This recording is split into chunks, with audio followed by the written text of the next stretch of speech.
Boom!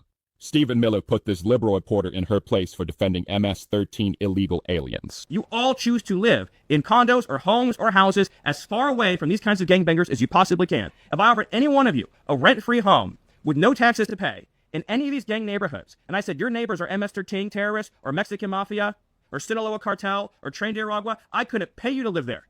But yet you, with your coverage, are trying to force innocent Americans to have these people as their neighbors, and that one day their daughter may be abducted from their home and raped and murdered. So you're not going to get an ounce of sympathy from this administration or President Trump for the terrorists who invaded our homes and our country. And one on Abrego Garcia, please. The administration is reportedly inquiring about his return.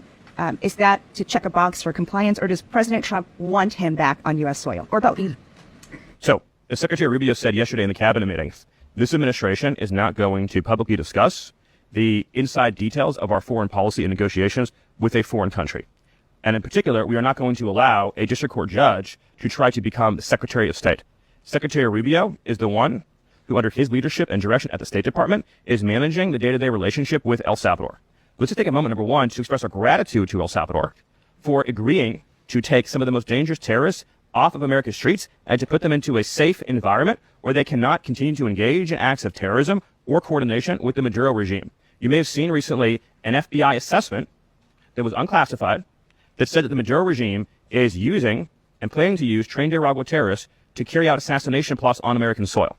Now, very few in this room covered that. I'll let you all ask yourselves why you didn't cover it and why your editors didn't assign that story to you. Something I think you should think about on your own. But this is a earth-shattering piece of news. The Biden administration imported a terrorist army that our own FBI assesses is planning assassination strikes on American soil against critics of the Maduro regime. Those are the terrorists that President Trump is finding and apprehending that our Democrat judges and Democrat activists are trying to keep on U.S. soil. Tren de Aragua has the same legal status as Al-Qaeda and ISIS. MS-13 has the same legal status as Al-Qaeda and ISIS. These are foreign terrorists operating on our soil. And our gratitude to El Salvador for agreeing to take custody of these terrorists is immense. With respect to the case that you mentioned, there's not even been more evidence that has been made public of this person's violent, repeated threats and assaults against his spouse. Someone who had repeated, documented human trafficking and human smuggling offenses. Somebody that has extensively documented membership in MS-13, a terrorist organization, and of course he had MS-13 tattooed on his knuckles. This is a person that was a clear and present danger to the safety of the American people. And it is a sad reflection on the state of our media and many of the outlets represented in this room that you obsessively try to shill for this MS-13 terrorist. Well, no coverage occurred in your papers about any of the Americans that were raped and tortured and murdered by the illegals that Biden was importing into our country. You know, you talk about due process. The Biden administration made the decision to give extensive due process to two Tren de Aragua terrorists that were apprehended at the border just a couple years ago.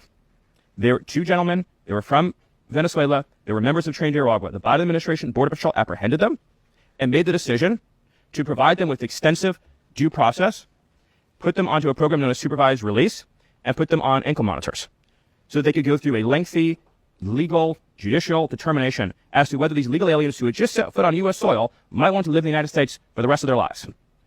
What was the result of that decision? What was the result of that choice that was made? Those two men kidnapped a young girl named Jocelyn Ungary from her family. They beat her, they sexually assaulted her, they tortured her, they stripped her, they murdered her, and they dumped her body.